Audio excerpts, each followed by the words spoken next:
Bismillahirrahmanirrahim. Sebelumnya, terima kasih kepada Ibu Dr. Hajah Syamsidah, MPD, selaku dosen mata kuliah Dasar Manajemen Umum.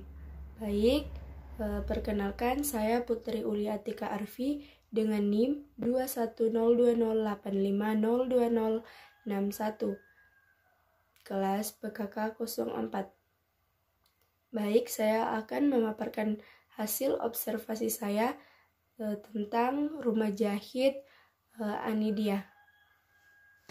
Laporan hasil observasi. Narasumber Ibu Hemni Kusmawati, SPD. Pewawancara saya sendiri Putri Ulia Atika Arfi, kelas 04 PKK, mata dasar manajemen umum. Waktu dan tempat kegiatan dilaksanakan pada Jumat 12 November 2021 pukul 14.00 sampai 15.06. Tempat Rumah Jahit Anindya, Jalan Baraka, Malua, Kecamatan Malua, Kelurahan Malua. Profil Rumah Jahit Anindya. Nama usaha Rumah Jahit Anindya.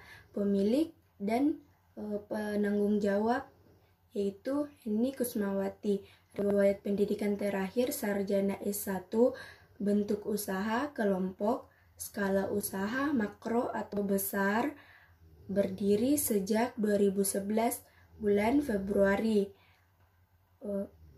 Buka pukul 8.00 pagi sampai sore 05.00. Pemesanan tidak menentu.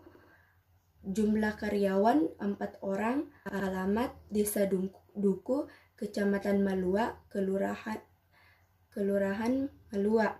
Modal awal usaha, melanjutkan usaha warisan orang tua, omset per bulan 40-50 juta. Sejarah berdiri Rumah Jahit Anindya.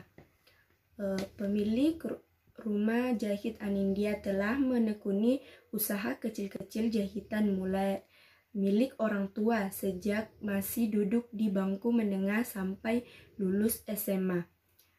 Setelah lulus, melanjutkan kuliahnya dengan kuliah Sabtu Minggu atau konversi dengan sekolah regulernya dan mengikuti otodidak untuk memperdalam ilmu dalam menjahit. Setelah selesai dan sarjana sambil otodidak, pemilik melanjutkan usaha jahitan orang tua dan mendapat informasi dari orang tua, guru, teman untuk membuka usaha jahitan besar-besaran dan mendapatkan bantuan dari Dinas Pendidikan dengan cara memasukkan proposal dan sertifikat yang ada. Kemudian dimasukkan ke kabupaten sampai di provinsi dengan mendapatkan lumayan besar. Pada saat itu bantuan modal dari provinsi sudah keluar dan mendapatkan mesin jahit dan peralatan lainnya yang lengkap. Kemudian uang yang didapatkan dipakai untuk memperluas tempat penjahitan dan akhirnya sekarang sudah menjadi besar seperti sekarang ini. Strategis pemasaran. Melakukan live di media sosial seperti Facebook, Instagram, WhatsApp dengan mendapatkan pelanggan yang sangat banyak, bisa dikatakan dengan 95%. Dan kedua, dari mulut ke mulut dengan jumlah hasil pendapatan dengan keseluruhan 30%. Ketiga, customer yang datang langsung, bisa dikatakan 25%. Prinsip dalam kerja yang pertama itu pengambilan barang orderan harus sesuai dengan waktu yang telah disepakati bersama. Kedua, pemilik dan juga karyawan merasa nyaman dan senang dalam bekerja. Ketiga, tidak menzolimi diri sendiri. Keempat, karyawan merasa nyaman dengan pemiliknya. Kemudian, analisis SWOT. Yang pertama itu staying atau kekuatan yang dimiliki. Yang pertama itu jual beli perlengkapan. Kedua, terima sesuai dengan pemesanan. Ketiga, kami sangat fast respon dalam menerima orderan. Keempat, sarana dan prasarana lengkap. Yang kelima, sangat memperhatikan kritik, saran, dan keamanan dalam menerima barang dan mengekspor barang keluar kota hingga sampai tujuan. Keenam, pengerjaan sesuai jadwal. Kedua itu weakness atau kelemahannya. Yang pertama, harga mahal. Kekurangannya ketersediaan bahan baku jauh dari perkotaan sehingga sulit untuk mendapatkan bahan dengan mudah. Ketiga, opportunistis atau peluang. Yang pertama itu dikenal banyak orang, penjualan online menggunakan media sosial. Ketiga, belum adanya penjahit profesional di daerah tersebut. Keempat itu threats atau ancaman, perekonomian tidak stabil, kenaikan harga baku. Kemudian struktur pada usaha jahit.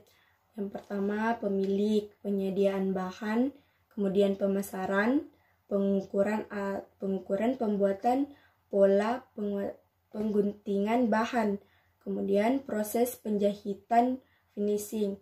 Di sini bagian penyediaan sampai pada proses penjahitan finishing itu semua bisa dilakukan oleh pemiliknya, yang hanya untuk pengukuran, pembuatan pola, penguntingan bahan, dan proses penjahitan finishing itu bagian karyawan.